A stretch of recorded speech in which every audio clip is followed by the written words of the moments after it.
Hi, I'm Mina. And I'm Yules. Thanks for tuning in to Artificially Informed. Welcome back to the deep dive.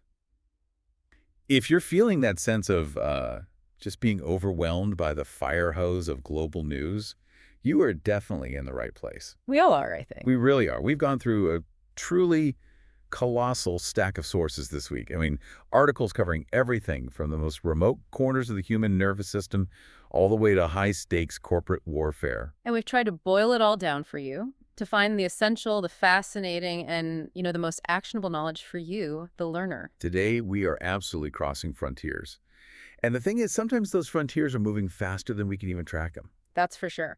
We're going to be synthesizing some really high-stakes geopolitical tensions, from unexpected power shifts in the Middle East to simmering conflicts in Africa. And we're connecting that to fundamental policy changes happening in the U.S. And the cutting-edge science that is, and this isn't an exaggeration, literally redefining what it means to be healthy and human. Our mission today is to connect these events that, on the surface, seem totally disparate. We want to show you, for example, how the neurological mechanism of an obesity drug is, believe it or not, part of the same global story as a Supreme Court fight over presidential firing power. Or how the devastating health of staghorn coral reefs is, in a way, intrinsically linked to the massive consolidation of power we're seeing in the streaming industry. Exactly. So we promise to deliver that core knowledge you need, but without that usual sense of information overload. We've got a lot of ground to cover, so let's just dive right in. Let's do it. We're starting at the very edges of existence, pushing the limits of human health, and pushing hardware into deep space. Okay, let's start by unpacking this really fascinating development in health science. It's something that has absolutely captured headlines globally. It really has. We're talking about the drug tirzepatide, which you probably know by its brand name, Mounjaro. Right, which is already a massive factor in diabetes and weight management. But this new research gets at the why it works so well. And it's so much more complex than just, suppressing appetite. Oh, absolutely. What's genuinely fascinating here from a neurobiological standpoint is the mechanism. For the very first time, researchers used deep brain recordings. So they're getting direct, real-time evidence. Direct, real-time evidence of how this medication is interacting with our neural pathways. And they found it temporarily suppresses activity in a very specific, very high-stakes area of the brain.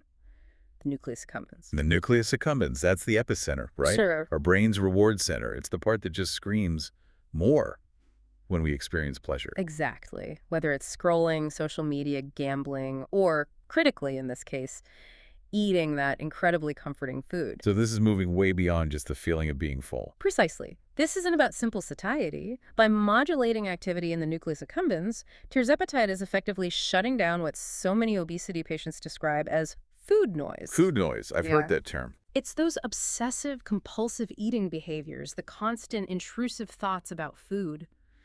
The sources we looked at note that this specific effect explains why patients report a qualitative difference in their cravings. So it's not just that they're less hungry. No, they're less driven to eat by their brain's own reward system.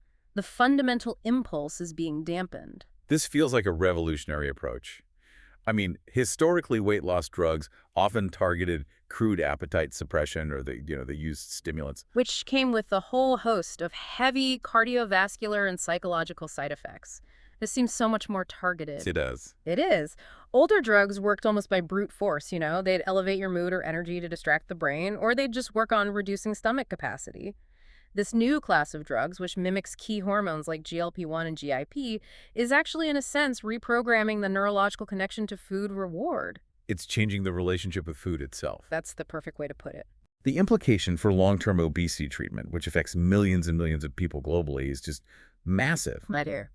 This brings us to the big, sticky question that the sources really highlight. It's a big word. Is this a cure, or is it merely a management tool? Because there is a profound caveat here. There is. It looks like the effect is only temporary. Oh. The sources all suggest that once patients stop taking tirzepatide, that intense food noise, the cravings, they may just rebound. Which critically would lead to weight regain.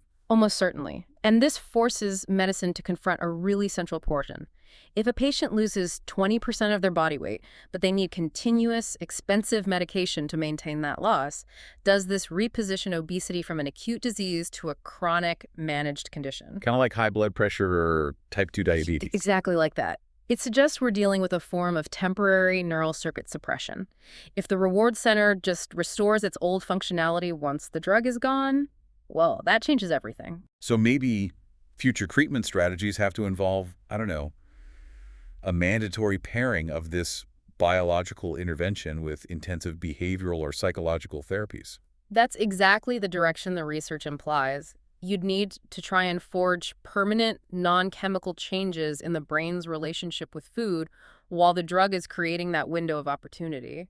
It's a remarkable drug, but a really complex challenge for long-term patient care. Absolutely. The temporary nature of it underscores the profound biological difficulty of reversing chronic conditions that are rooted in both metabolic disruption and, you could argue, neurological addiction.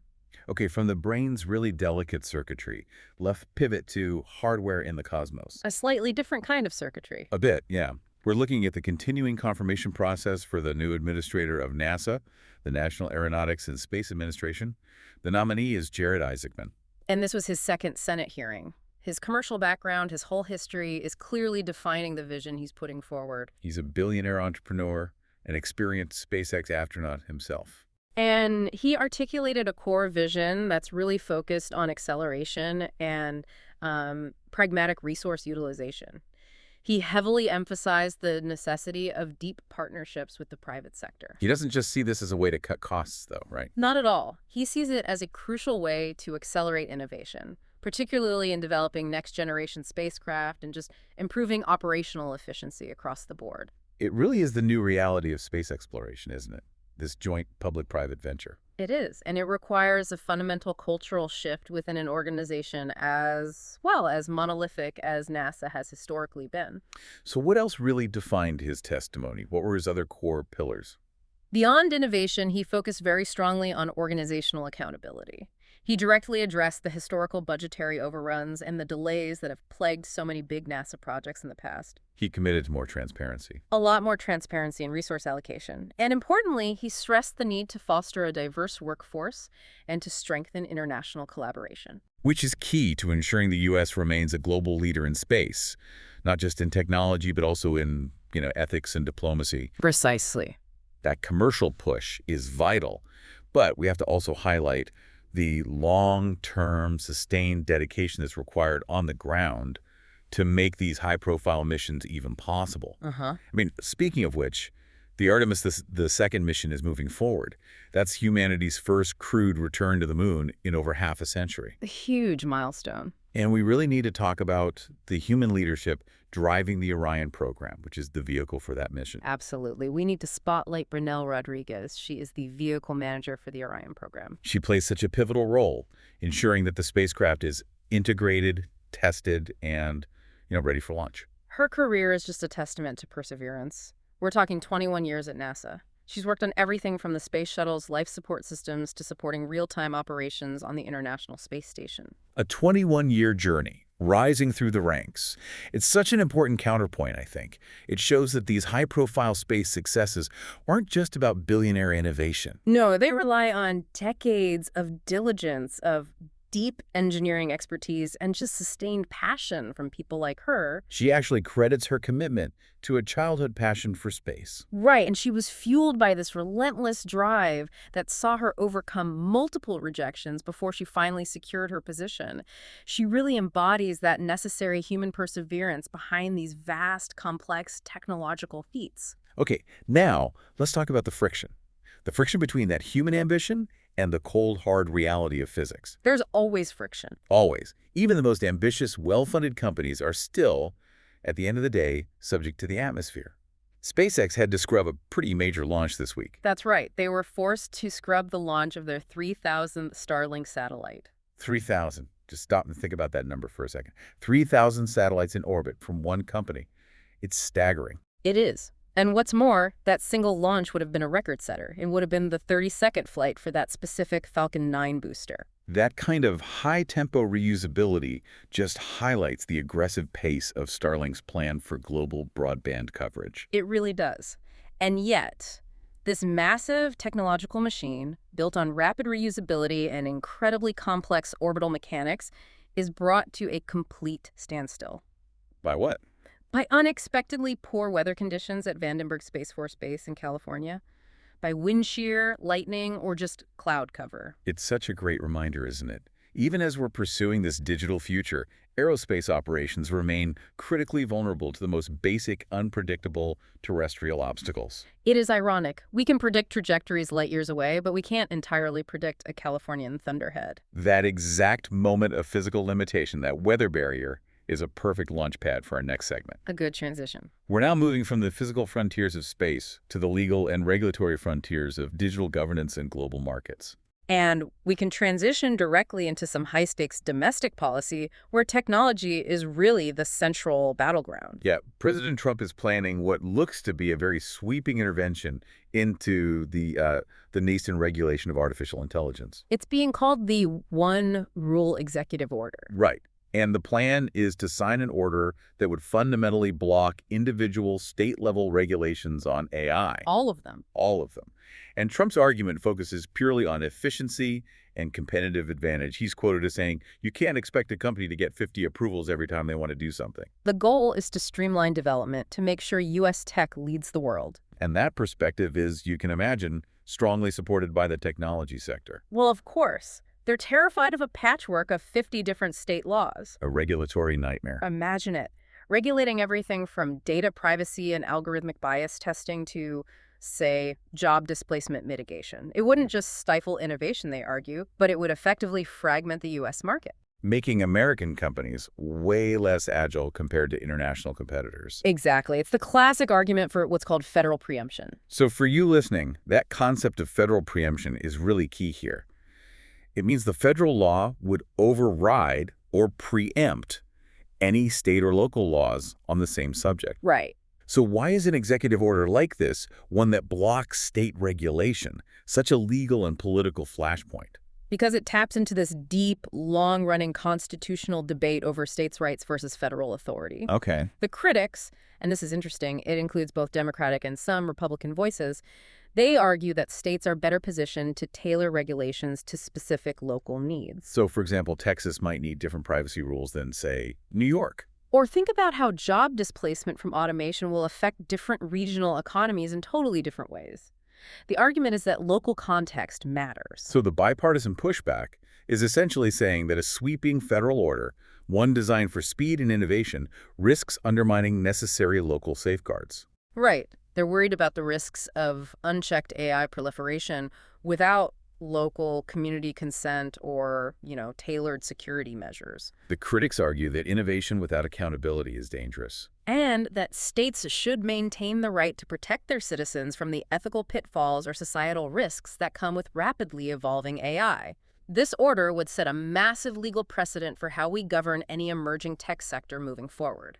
Placing consistency and speed above local customization and risk management. That's the trade-off right there. Speaking of technology filtering down into our daily lives, let's look at something that's already in your pocket. LiDAR. Light detection and ranging. It's now standard on the iPhone Pro models, and its utility is quietly extending way beyond just taking a better photograph. This is a perfect example of a previously industrial or, specialized technology just filtering down to the consumer level. So how does it work, basically?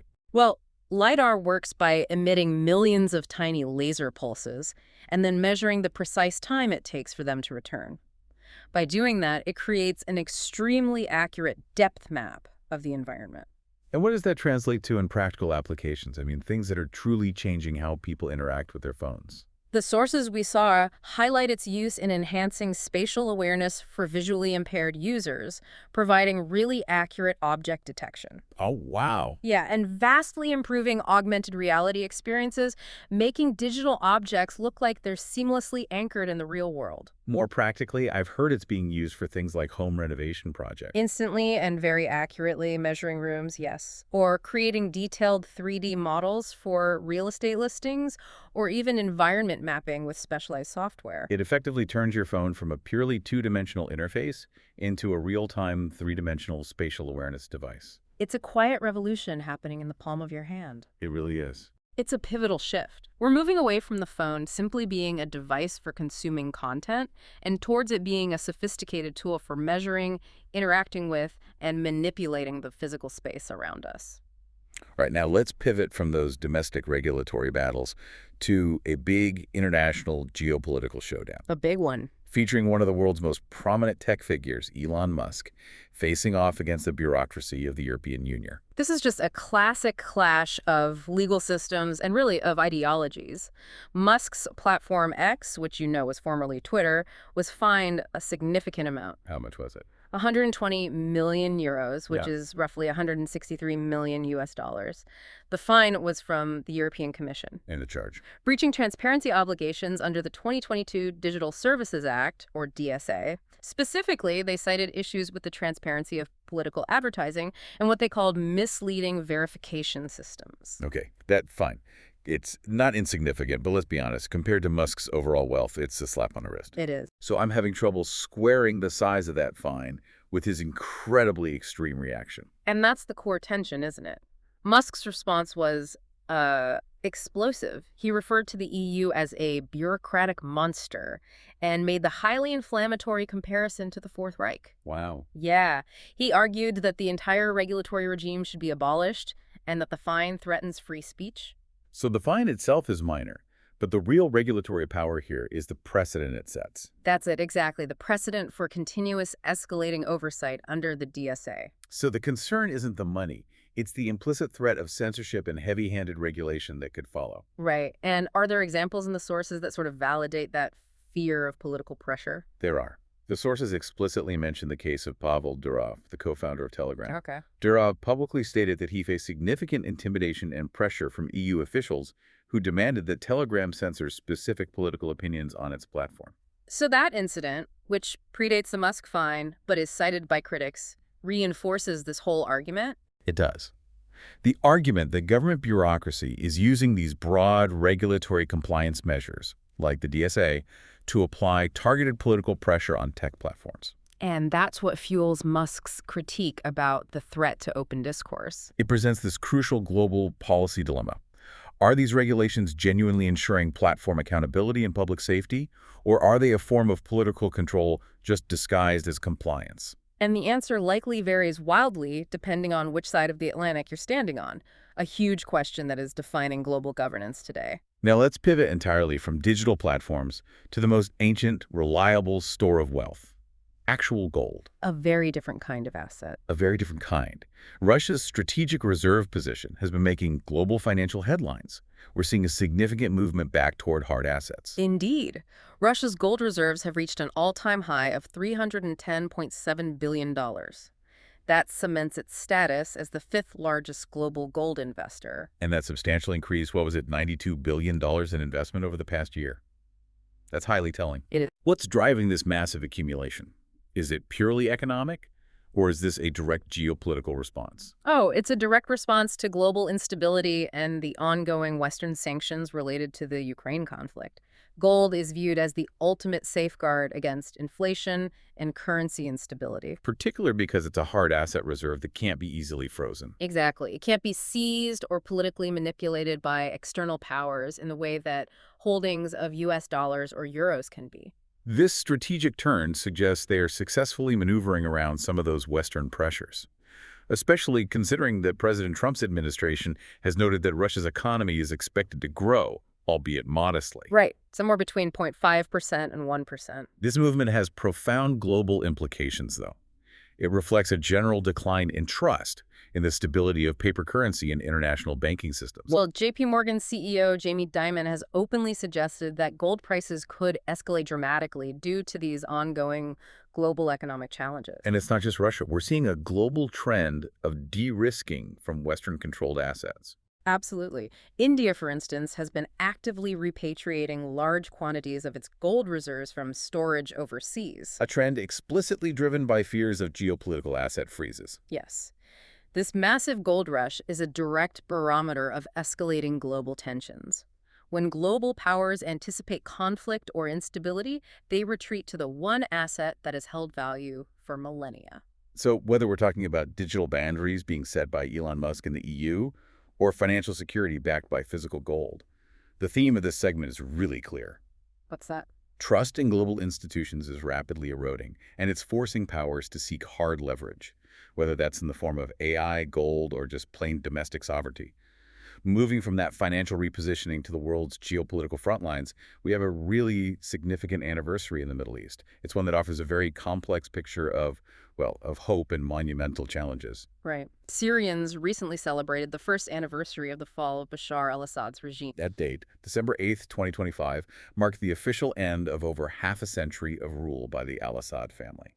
And it followed what was described as a swift and decisive offensive by opposition forces. The celebrations were widespread, very emotional fireworks, flags, and a genuine, if fragile, sense of renewed hope across a country that had endured years of brutal civil conflict. And the new government, which is led by President Ahmed al-Sharaa, moved very quickly to institute some major symbolic reforms. They did. They were aimed at defining a sharp break from the past. Al-Sharaa, making his addresses in military attire, he vowed to rebuild the nation. And within their first year, they have raised civil servants' salaries, which is a key economic stabilizer for a lot of people. And critically, they restored power supply to major cities. A service that had been unreliable or just entirely absent for the first time in 15 years in many areas. And perhaps most symbolically, they've closed some of the most notorious prisons. Yes, prisons known for decades of severe human rights abuses, a very powerful signal of change. These are highly visible acts, but the challenges facing the new regime are. They're structural and they're immense. The path to stability seems incredibly daunting. It is a truly immense task. I mean, the physical damage alone is staggering, especially in major urban centers like Aleppo. And beyond the infrastructure. Beyond that, you have high living costs and a deeply fractured economy that are persistent barriers to any long-term stability. So while the sources cite over 782,000 refugees returning, the picture on the ground is more mixed. Very mixed, especially among the Syrian youth.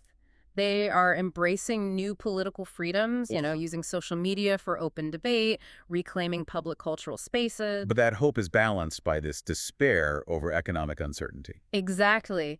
That and the constant threat of potential governmental pushback or even a relapse into repression. And there remains that lingering, painful scar of the past regime, the missing detainees. Absolutely. The new government has to confront the truth of what happened. Families of the missing are still desperately seeking answers.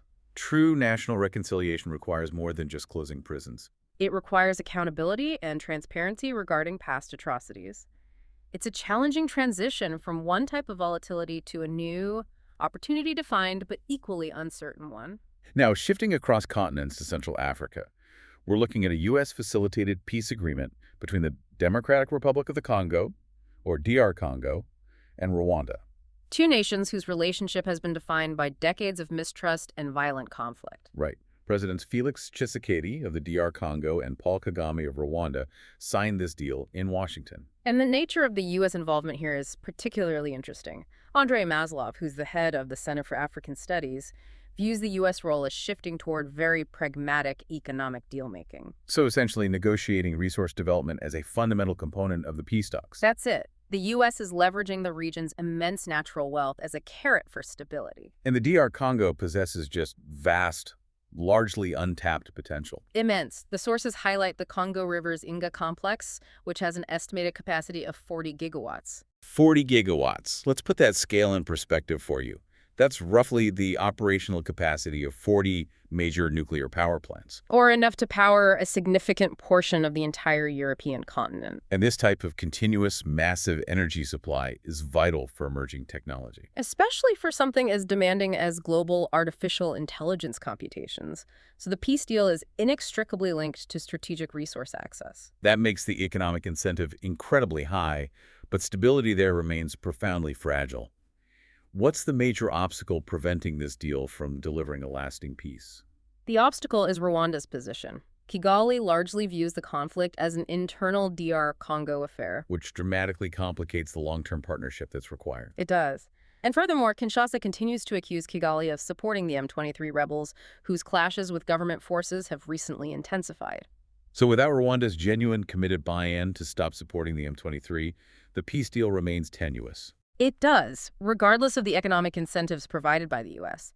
The historical, ethnic, and political complexities are so deep that a mere signature on a document in Washington just won't suffice. A sustainable resolution requires addressing the core security dynamics in the eastern DR Congo. Which demands genuine cooperation from all neighbors. It's not a one-sided problem. Speaking of instability, West Africa has been plagued by a very worrying regional trend of military interventions.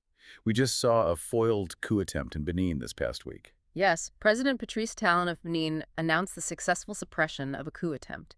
It followed loud explosions that were reported in the capital, Cotonou. Security forces made 14 arrests pretty quickly. The speed of the government's response was absolutely key here. And the immediate regional response underscores how seriously the Economic Community of West African States, or ECOWAS, takes these threats. ECOWAS swiftly deployed troops from neighboring countries to provide additional security, which sends a very strong signal. It underscores their established policy to deter unconstitutional changes in power. Which they have struggled to enforce in other countries recently. They have.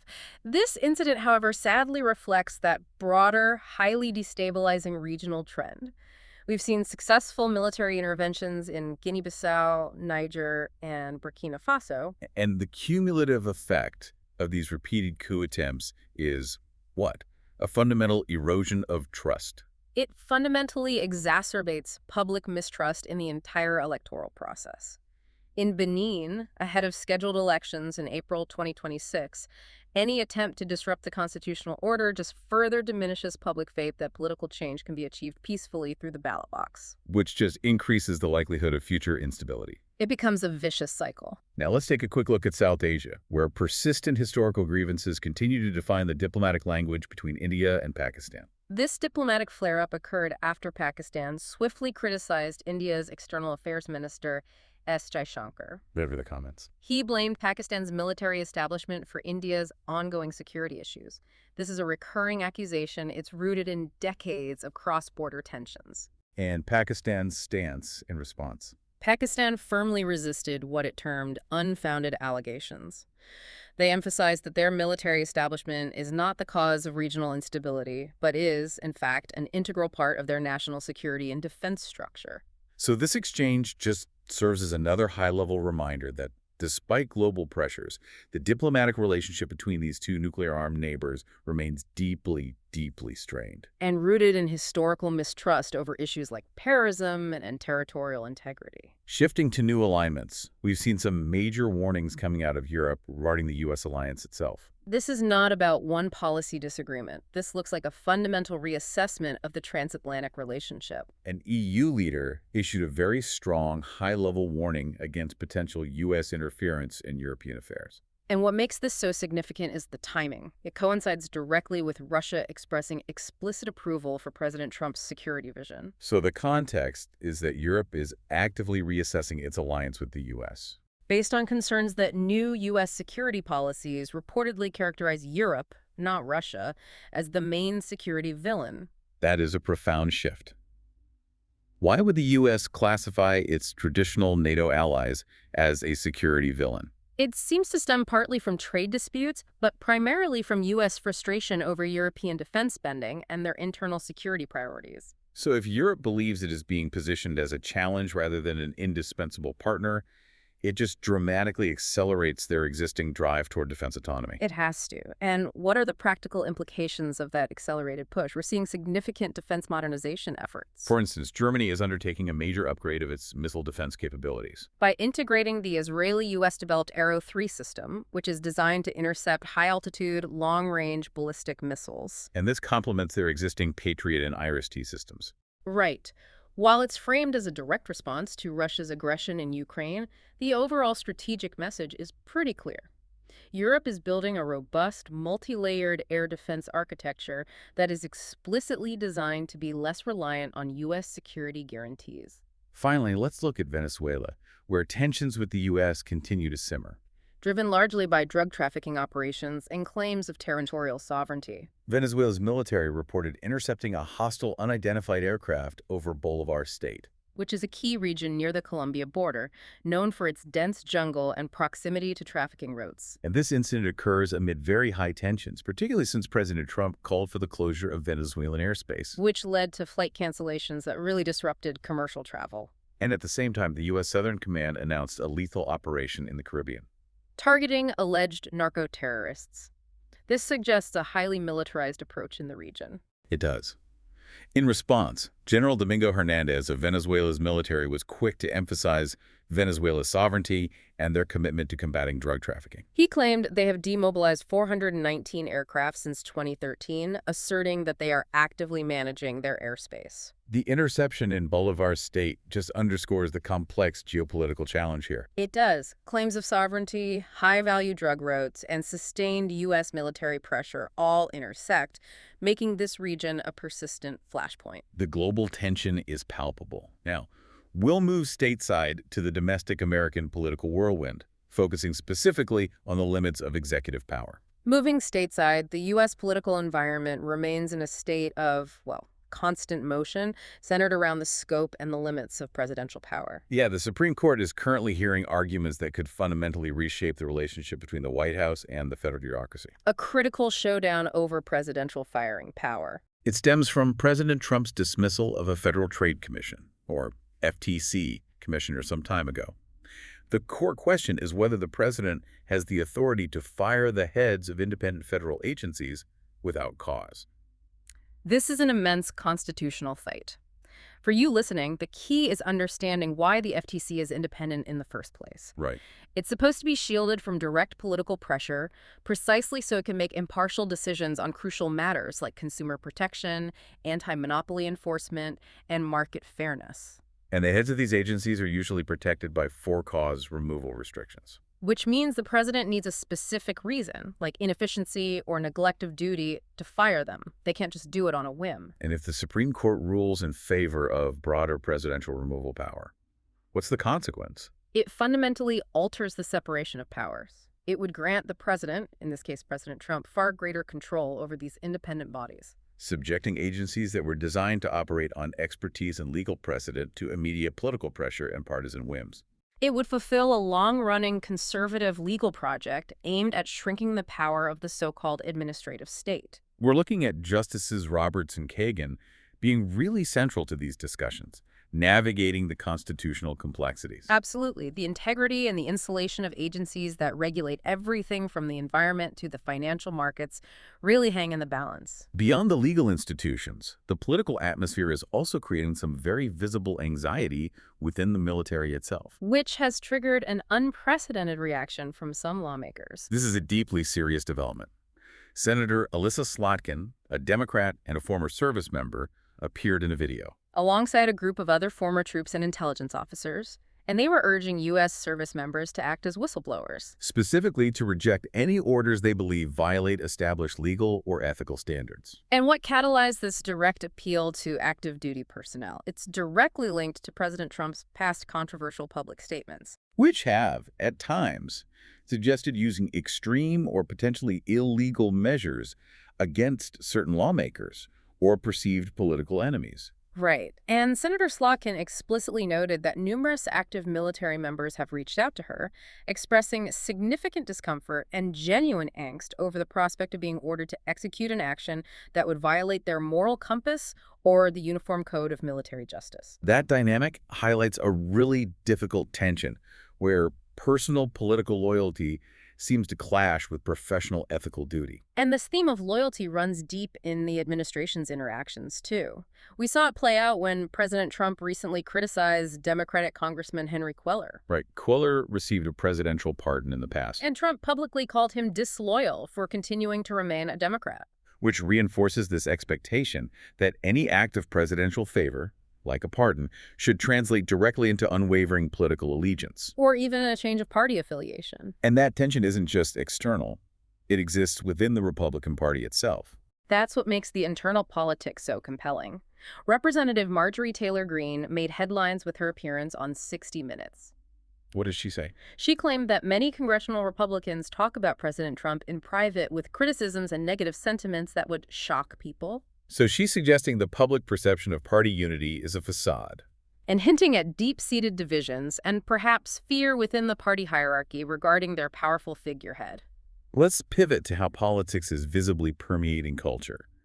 The Kennedy Center Honors, traditionally a nonpartisan, quiet celebration of the arts, has seen a dramatic shift under this administration. Critics describe the honors on President Trump as showier, more extravagant, and noticeably more politically charged. The events are sometimes described as having an emptier feel. Because the focus shifts from artistic achievement to political spectacle.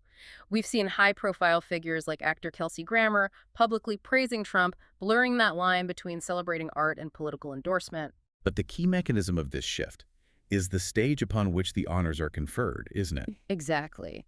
The culmination of the event features President Trump personally awarding the medals in the Oval Office. An act which intrinsically intertwines the cultural prestige and lifetime achievement of the honorees with the direct power of the presidency. It transforms what was once a quiet celebration into a high-profile political endorsement moment. It just fundamentally changes the tone of the entire event. Finally, let's look at the ongoing tensions surrounding immigration and community conflict, particularly in the charged atmosphere of Minnesota and New York City. In Minnesota, Representative Ilhan Omar publicly condemned President Trump's derogatory comments, calling Somalis garbage. She called it completely disgusting. This generated widespread outrage, though it's worth noting that local Republican officials in Minnesota actually stepped forward to defend the Somali community, highlighting their contributions to the local economy, which demonstrates this isn't a purely partisan divide at the local level. Omar also weighed in on that massive alleged $1 billion feeding our future welfare fraud investigation in Minnesota, which involved misuse of COVID relief funds. She questioned any link between that alleged fraud and terrorism, calling such a link a failure of the FBI. Her remarks really underscored the need to balance accountability for fraud with protecting the reputation of the Somali community from harmful stereotypes. Especially in such a politically sensitive environment. And across the country in New York, the incoming city leadership is taking a very strong stance against federal immigration enforcement. Reinforcing the city's long-standing tradition of welcoming immigrants, New York City Mayor-elect Zohran Mamdani advised the estimated 3 million immigrant New Yorkers of their rights not to comply with U.S. Immigration and Customs Enforcement, or ICE, agents. He emphasized key constitutional rights. Oh. The right to remain silent, the right to film agents under certain circumstances, and the right to deny entry into private spaces without a judicial warrant. This is a direct public reinforcement of the city's welcoming stance and its institutional commitment to resisting federal overreach. even following Mamdani's cordial meeting with President Trump. Right, and that focus on civic rights is vital, especially considering the parallel developments in enforcement. For instance, in New Orleans, the Associated Press reported on law enforcement records detailing intensive online monitoring, Tracking message boards and potential threats. surrounding their own immigration crackdown operation, codenamed Catahoula Crunch. That dual approach, physical enforcement alongside digital surveillance of public sentiment, it just shows the multifaceted nature of immigration enforcement today. It really does. It highlights the deeply divided community response, where support for law enforcement clashes head-on with civil rights concerns and calls for greater transparency. We shift now to one of the most critical global paradoxes of our time. Yeah. The clean energy transition.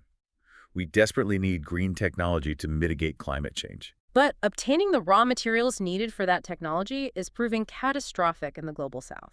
This is the immense hidden cost of the transition, the surging global demand for critical minerals, specifically copper, nickel, cobalt, and lithium. All essential for batteries, electric vehicles, and clean systems. It has triggered an aggressive rush for extraction.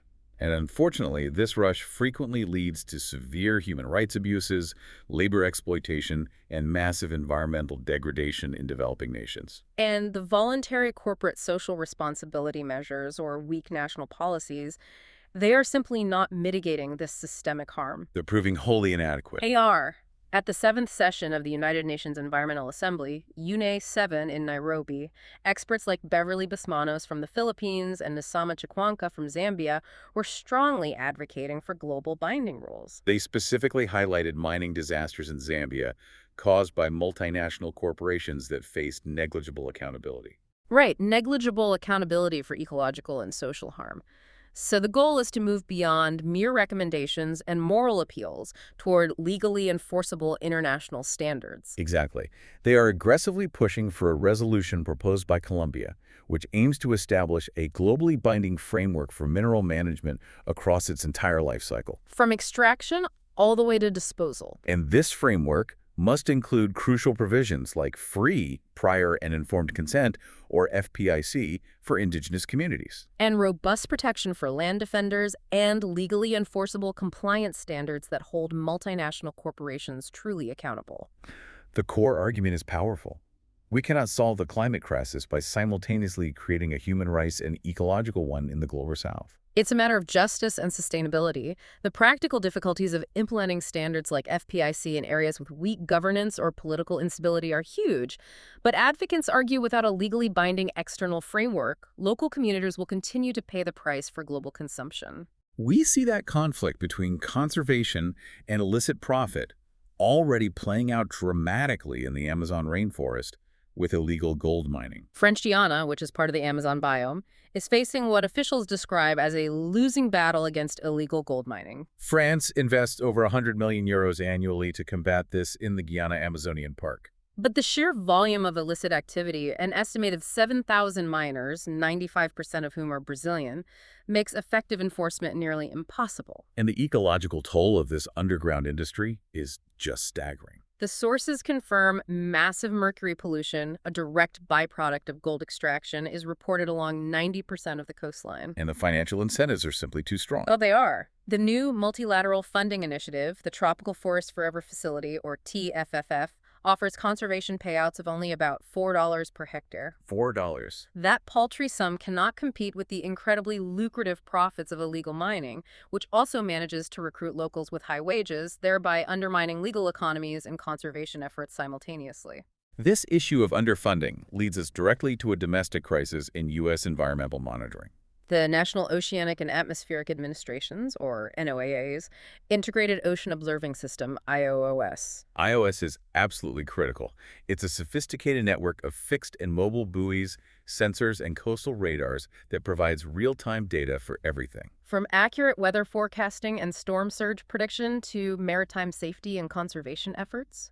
But it is nearing a breaking point due to chronic, severe underfunding. How bad is the funding gap? The need is approximately $715 million annually to maintain and modernize the system. The highest funding level they have ever received was just $42.5 million. That's a tiny fraction of what's required. A tiny fraction. And the operational consequences of this deficit are, frankly, terrifying, especially as we head into increasingly intense hurricane seasons. Key components are failing. Buoys, such as those strategically placed in the Northeast Channel, are ceasing operations entirely. Which compromises the real-time data collection vital for accurate forecasts. Yeah. And ocean temperature data from these buoys is specifically crucial for modeling and predicting hurricane intensity. Warmer seas directly translate to stronger storm. Exactly. These operational gaps severely jeopardize the safety of fishermen, cargo shipping, and millions in coastal communities. It's a classic failure of preventative infrastructure spending. Saving a small amount of money now guarantees exponentially higher losses later. Absolutely. Finally, let's connect this funding crisis back to the living ecosystems we are trying to save. New research on staghorn coral provides a major aha moment for conservation management. Staghorn coral, or Acropora cervicornis, is a vital and tragically endangered reef builder in the Caribbean. And the study found that while specific coral genotypes showed resilience when exposed to either high nutrient levels, pollution, or disease individually. That resilience completely evaporated when both stressors were present simultaneously. So it's not enough to fight climate change alone. We have to fight local pollution too. Precisely. Increased nutrient runoff, largely nitrogen from agriculture and urban development, drastically accelerates the decline caused by global warming. The combined effect weakens the coral, promotes damaging algal blooms and makes them far more vulnerable to disease. And this forces conservationists to shift management strategies. They have to move away from single-factor approaches and adopt comprehensive, multi-stress strategies that address both global climate stressors and local nutrient pollution simultaneously if we hope to save these ecosystems. Let's pivot to high-stakes market warfare, specifically the streaming industry, which has entered an aggressive, consolidated phase that feels, I don't know, reminiscent of a 1980s corporate raid. It really does. Paramount Skydance launched a massive, hostile takeover bid of $108.4 billion for Warner Bros. Discovery, or WBD.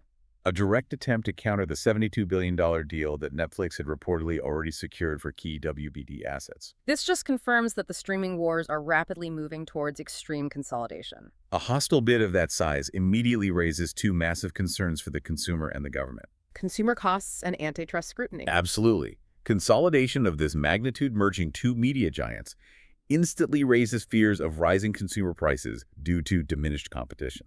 Not to mention the potential for thousands of job losses across the merged entity.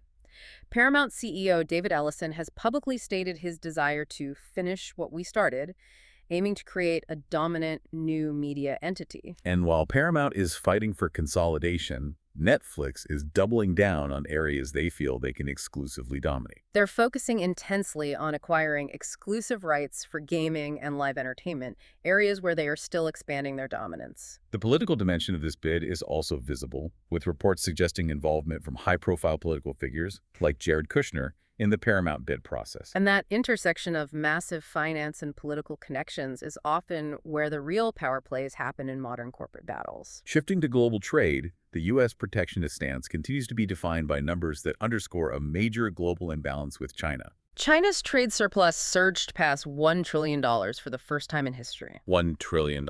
Meanwhile, U.S. exports dropped 29%. This massive, stark imbalance is the fuel for President Trump's focus on tariffs and protectionist trade policies. He is now considering exiting the United States-Mexico-Canada Agreement, the USMCA, next year, which would fundamentally alter North American trade dynamics and further intensify global trade tensions.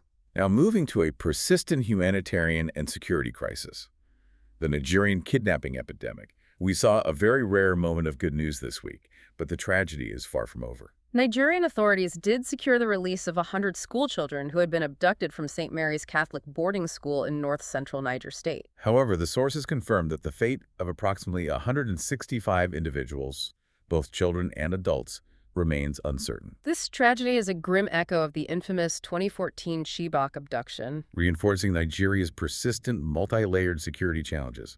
It is part of a complex and deadly security crisis involving both jihadist insurgency in the northeast and widespread banditry throughout the north-central region. And the situation has drawn heavy international attention, including U.S. criticism regarding the safety of Christians in Nigeria, which the Nigerian government has resisted as external interference.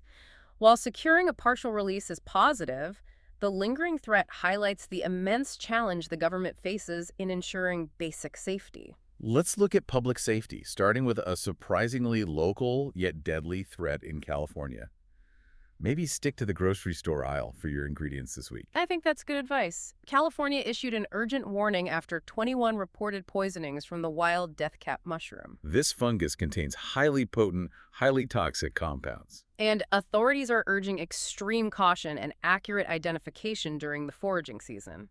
With the growing interest in local foraging, the risk of accidental poisoning is rising dramatically. And on the other end of the addiction and mental health spectrum, a BBC documentary explored the complex tragedy surrounding the individual linked to the Matthew Perry death case. Right. The documentary focused on Jasveen Sangha, known in some circles as the ketamine queen. Friends and acquaintances detailed her struggles with long-term substance use, mental health issues, and profound social isolation leading up to her involvement in the case. It's a poignant exploration of addiction, reminding us of the human complexities often obscured by celebrity tragedy. From individual tragedy to mass atrocity, the situation in Sudan is deeply disturbing. Especially the targeting of vulnerable populations. The UN Secretary General Antonio Guterres condemned drone strikes on a children's nursery and a hospital in Kalogi, Sudan. These barbaric attacks resulted in 114 deaths, including 63 children. And the ongoing civil war between the Sudanese armed forces and the paramilitary rapid support forces has escalated to the point where famine conditions are now being reported in South Kordofan. We also have a reminder of the raw power of nature in the Caribbean and the recovery struggles that follow. Hurricane Melissa, which struck in late October 2025, caused catastrophic destruction in western Jamaica. Specifically destroying 36% of houses in the region. We heard the harrowing stories of 3 mothers, Rose, Sharon, and Sonia, forced into makeshift shelters, having lost everything overnight. Organizations like the International Organization for Migration are providing essential supplies, but the scale of the disaster is monumental, Leaving an estimated 1.6 million children across the Caribbean at risk. a huge, ongoing crisis. Finally, let's hit some quick notes on sports and the commercialization of athletics, starting with college football. The College Football Playoff Committee selected Indiana as the top seed, alongside Alabama and Miami. But the subsequent exclusion of Notre Dame led to outrage The university publicly called the ranking a farce. and announced an unprecedented policy to opt out of all bowl games this season. That is a significant move. It signals profound frustration with the current postseason structure. It's a clear protest against the current financial and structural model of college football. Meanwhile, in the Premier League, Crystal Palace captain Mark Gahey scored a late header to beat Fulham 2-1, propelling the team into the top 4 conversation. And tying together global finance and sports, Ant International, the Singapore-affiliated branch of China's Ant Group, signed WNBA star Sabrina Ionescu as its global brand ambassador. A highly strategic move aimed at promoting financial accessibility and fintech solutions, leveraging her platform as their first North American ambassador to reach underserved youth and expand their global footprint.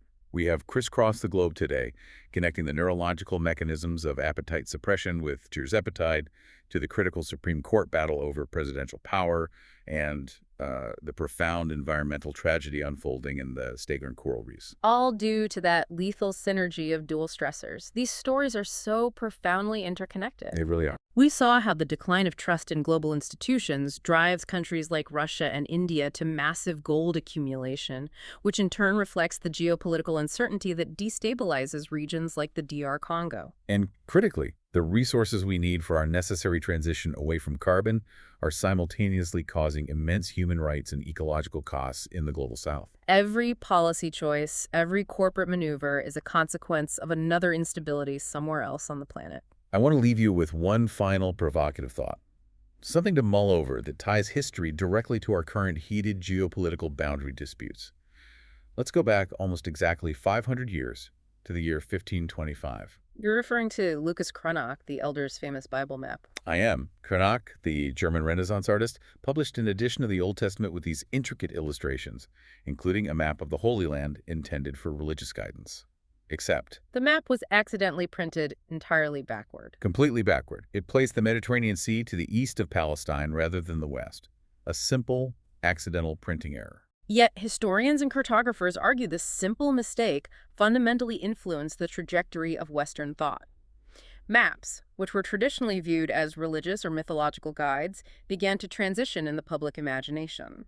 This accidental reversal helped lay the intellectual foundation for viewing land not as a sacred or divinely ordained entity, but as a territory to be precisely delineated, governed, and politically contested. The very definition of the modern secular political border. So the ultimate takeaway for you, the listener, is this.